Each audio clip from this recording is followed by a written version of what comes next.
Hello, friends. So I watched Demi Lovato's new Child Star. I don't know if I'm getting sick or if it's just because I had the windows open last night or what, but my nose is super stuffy. It's kind of annoying. Because I have a test today, so that sucks. So I watched Demi Lovato's Child Stars documentary last night on Hulu. I think it came out yesterday. It came out on the 17th. Keep battery. Fuck. So it was interesting, to say the least. I didn't find it as interesting as Quiet on Set, which I didn't actually do a video on, but Quiet on Set was much more detailed, much more like things you didn't know, whereas Child Star kind of seemed like, yeah, we know all this. Child stardom sucks. And she had a couple people on there. She had Allison Stoner, who I really like, grew up watching her on everything. And she's been very vocal about the Disney machine and the Child Star machine and how her struggles, like what she went through with those struggles and getting there and all of that kind of stuff. So it was very interesting, to say the least. It was interesting isn't like a good word to me. It's kind of like it was interesting because it wasn't that catchy and it wasn't intriguing to me. Demi Lovato has been very open about all of her kind of troubles, and when she started drug abuse, when she started her eating disorders, like, she's very open about that kind of stuff, so it wasn't anything new to hear her story. And she had Drew Barrymore come on, who has also been very open about trying drugs and alcohol at very young ages, having parents, friends be the one who gives it to her. Like, it did not seem like any new information, but it was information. Child stardom to me is a very complex thing. Some people have good experiences. I want to say Selena Gomez has never come out and been too harsh about the machine. I'm gonna just use the machine as child stardom. But I mean, yes, she talks about struggling with body image and all that kind of stuff, but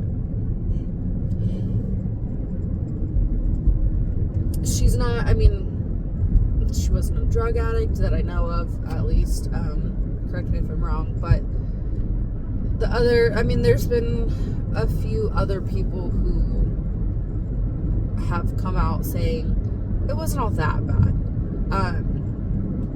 Yeah, I struggled with XYZ, but it wasn't that bad. But I feel like a lot of these child stars from that generation of people have been, and I guess earlier, because there's, oh my gosh, Jodie Sweetin, there we go, I was blanking on her name. Jodie Sweetin has been very open about getting into drugs at a young age, and she thinks that all stemmed from being on TV, but it's something that we'll never know. But I wonder if those people had those tendencies anyways, and so would they have become a drug addict anyways if it was given to them at a young age? Like, that kind of stuff where it's like, nature versus nurture kind of a thing. But we'll never know that because we can't go back and make Demi Lovato not a superstar. So, talked a lot about that kind of stuff. It went into a good amount of how a lot of people get their money taken advantage of. Keegan Thompson was on Nickelodeon, and he said by the time he kind of stopped recording and stopped Nickelodeon, all of his money was gone because the accountant had just kind of taken all of his money. And he had no idea because he didn't really have access to it until he was 18. There is the Coogan law, I think is just what it's called. I don't think it's the Coogan account law. I think it's just the Coogan law, but it's a Coogan account that started from a little boy way back when TV was kind of just starting with Charlie Chaplin. His parents took everything from him, and by the time he needed money, he didn't have any because his parents were spending it. So the Coogan law puts a percentage of that money away, which I think is kind of ridiculous. I think they're making the money, it should be theirs. It should be the opposite, where yes, because they're children, they're not paying bills, and the parents are the ones sacrificing a lot for their kids. They're moving, they're giving up their jobs to take them to set, they're giving up raising their children in a way, like, they're giving a lot. So yes, I understand them wanting to have a piece of the pie, but I feel like it should almost be the opposite, where there's only a percentage that the parents can access.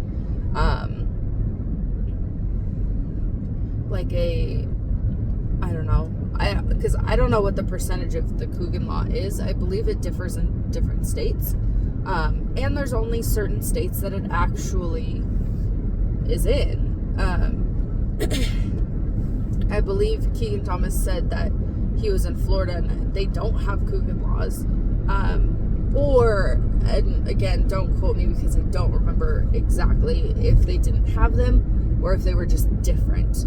And that's how the accountant was able to get all of his money. But there's still some states, there's a lot of states that don't have any sort of child labor laws. I'm sorry. You know, it's early in the morning for me and I didn't sleep well. So,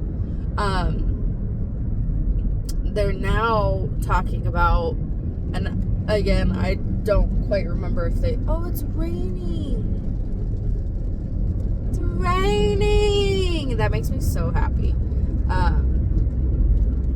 It hasn't rained in months, and I'm so happy. I'm ready for winter and fall, I guess. I guess I'm ready for fall and then winter, but I'm just ready for it to cool down.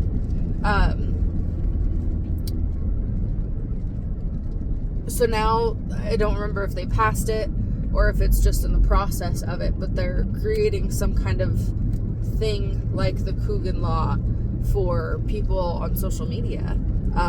There's all these kids who their parents are just vlogging, those family vloggers that are exploiting their children, and who knows if they're setting an account up for those kids. Hopefully they are, but I highly doubt a lot of these families are. And the kids, I'm sure it differs from family to family, but no, probably the kids aren't obligated to be on there, but a lot of the times these families are making money because their kids are on there. So they're creating laws that they should get a piece of the pie and it should be put away for them because they are involved, they are included in this vlog, which I think is awesome, because I feel like there's a lot of just everything's on YouTube now, like everything, like kids know how to get on YouTube, they know how to search things. It's absolutely insane to me. I think because I don't have kids that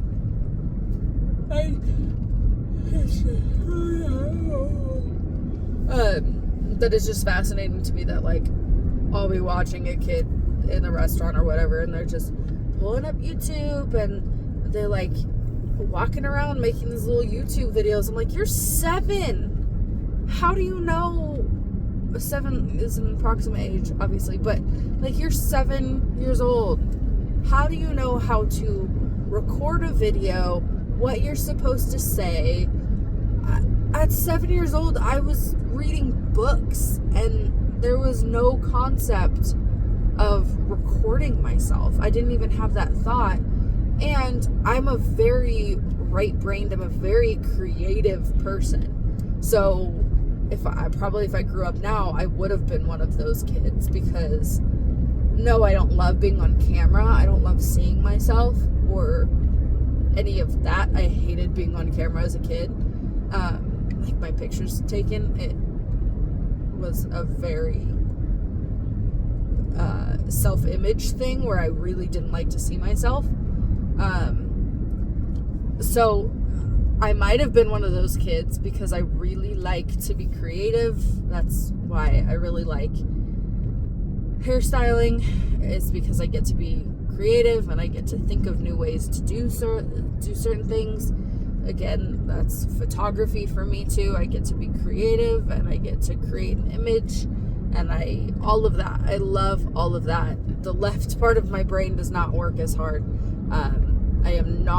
I'm good at math. I was, like, really good at algebra, but I don't know, it doesn't work out as well. I go towards the creative side of things. So I could have been one of those kids holding around a camera. But to me, it's like these kids are talking about, or these parents are, there was one that was part of the legislation process. I don't remember exactly if she was Congress or what, but she was walking around her house one day, and she sees her kid in the bathroom, and she's going, thanks, like and subscribe. And her mom's like, how the hell where did that come from? Like, and she's doing a makeup tutorial video. Like, these kids are repeating, and they're mirror imaging. That's not the right word, but they're creating what they see. So they see on YouTube these people doing makeup tutorials and get ready with me, and they see how many views those people get and how popular they are. So that now they're starting to create that, and they're starting to do that on their own. Whether they have parental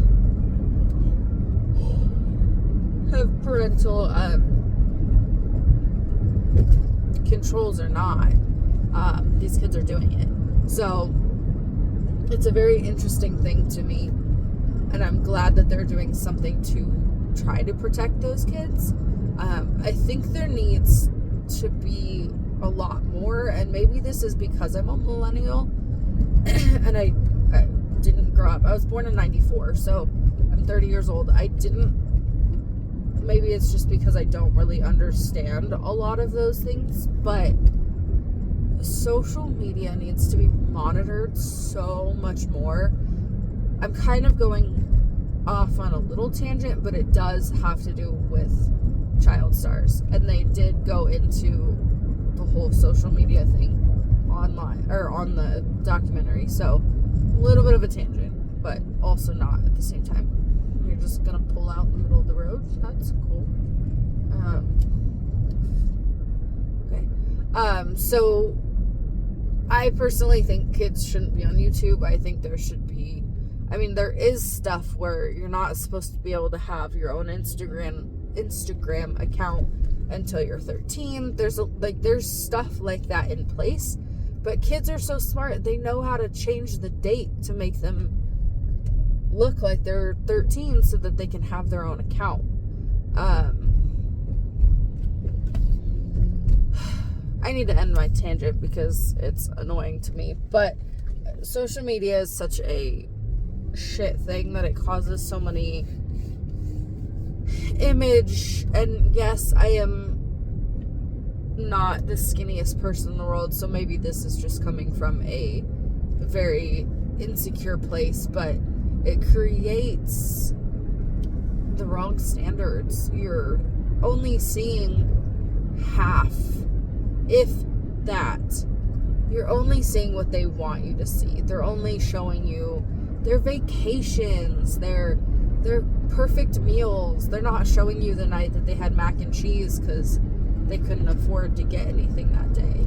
Or when they got home from their vacation, they're not talking about the depression that they went into because they had to return back to the job that they hate because they don't make enough money. Like, you're not seeing that side of social media, and I really wish people were a lot more open about that, because I think it is a conversation that we need to have. I feel like the stigma and the taboo-ness around mental health is going away, but I think it's almost going to the opposite effect, where that's almost a fad now. Where, oh, I have this. It's like, I understand you have that, but why are you being open about it? Are you trying to teach people about it? Are you trying to get attention? And I feel like people online will say absolutely anything for attention. And Demi in her video kind of talks about that too, how she was with Raven Simone, and Raven Simone talks about how she grew up at 3 years old. She knew that was a job. She knew her job was to go out and entertain people and give them what they want, not to be herself because she was cute and funny. Her job was to go out. It was a paycheck. She knew that at a young age. And so, circling back, I'm going to end this video because I'm just blabbing right now, but it's a conversation that I really like to have about social media, social media and the effects of it, and it's something that I would love to kind of dive into more. If you have any thoughts, leave them in the comments. I love to comment back to people and have those conversations. I have said it multiple times. If there's rude, hateful comments and it's not productive, I will delete the comments. And if they continue, you'll be blocked. I don't care about the views. I don't care about the subscribers, obviously, because I have like 150 subscribers. Like, it's not about that for me. It's about starting a conversation, because I want people to get more aware of things. So I'm off to take a test, and I feel like I'm getting sick, and this is terrible, and I just want to go home and go to bed. But I have an appointment after school, so maybe I'll take tomorrow off. But it's gonna be a long day. So I'll see you guys later. Bye.